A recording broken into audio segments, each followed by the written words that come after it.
Welcome to Concrete Block, the podcast where we dive into the latest news and stories shaping our world. I'm your host, Walter, and we're glad you're joining us today. As we explore the complexities of global events, we strive to bring you a balanced and nuanced perspective, avoiding bias and sensationalism. Today, we're taking a closer look at the ongoing situation in Russia, where President Vladimir Putin has been consolidating power for over 2 decades. With his unique blend of charisma and authoritarianism, Putin has managed to maintain a tight grip on the country, despite facing numerous challenges and criticisms from both within and outside Russia. Recently, experts have been weighing in on the factors that contribute to Putin's enduring hold on power. Some point to his ability to manipulate the narrative, creating a sense of nostalgia for a bygone era, and portraying Russia as a bastion of traditional values. Others highlight the deliberate weakening of the judiciary and the electoral system, which has allowed Putin to maintain control with relative ease. Additionally, Putin's relationships with other world leaders have been under scrutiny, particularly his interactions with former U.S. President Donald Trump. Some analysts suggest that the two leaders share a certain affinity, with Putin potentially seeing Trump as a kindred spirit who can help further Russian interests on the global stage.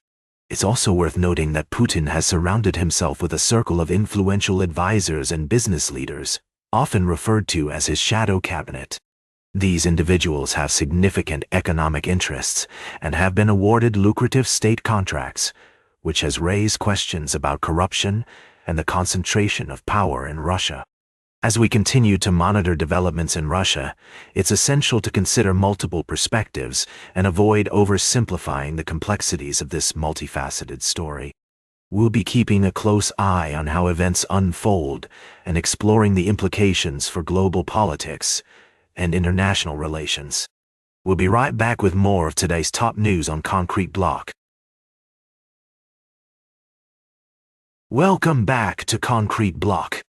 We're diving into a complex and concerning situation unfolding in Sudan. Reports are emerging of a devastating airstrike on a market in North Darfur, resulting in dozens of casualties.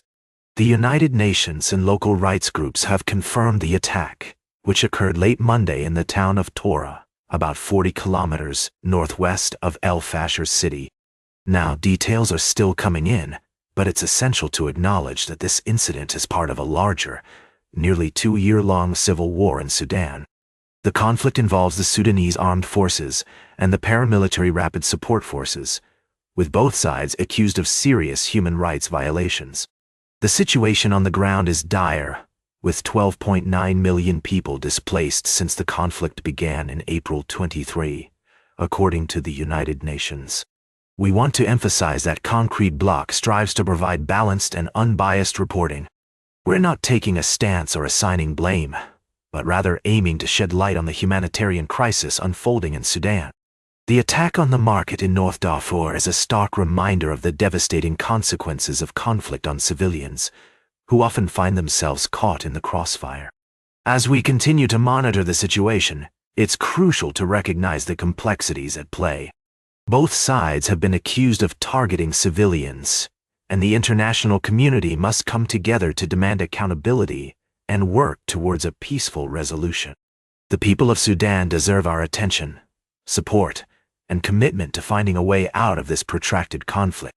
We'll keep following this story and provide updates as more information becomes available. For now, our thoughts are with the families and loved ones affected by this tragic event. Stay tuned for our final story of the day, right here on Concrete Block. Welcome back to Concrete Block. I'm your host, Walter. We're coming to the end of today's show, but before we go, let's take a look at a story that's been making headlines around the world. Turkey has been facing widespread criticism for its treatment of political prisoners, with tens of thousands of people behind bars for speaking out against the government. Now, I know some of our listeners might be thinking, but Walter, isn't Turkey a democracy? And to that, I say, yes, it is. But the reality on the ground is more complex.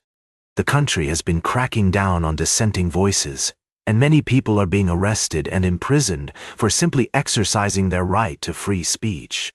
Take the case of Ekrem İmamoğlu, the mayor of Istanbul, who was recently arrested and sparked widespread protests across the country. Or consider the stories of Selahattin Demirtas, Figen Yüksekdağ, and Osman Kavala, all of whom have been sentenced to lengthy prison terms for their alleged ties to terrorist organizations.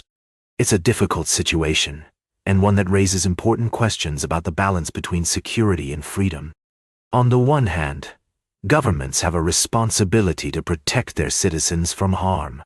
But on the other hand, they also have a duty to uphold the rights of all individuals, including those who disagree with them. As we explore this story, it's essential to approach it with nuance and understanding. We must consider the complexities of Turkish politics and the historical context in which these events are unfolding. At the same time, we must also acknowledge the concerns of human rights organizations and the international community, which have been vocal in their criticism of Turkey's actions. So what can we take away from this story? For one, it highlights the importance of protecting human rights and the rule of law, even in the face of challenging circumstances. It also underscores the need for governments to engage in open and honest dialogue with their citizens, rather than resorting to repression and intimidation. As we close out today's show, I want to encourage all of our listeners to stay informed about this critical issue. Remember that knowledge is power, and by staying up to date on current events, we can better understand the world around us and make more informed decisions about the issues that matter. That's all for today's Concrete Block. Remember to like, share, and subscribe. And until next time, stay informed.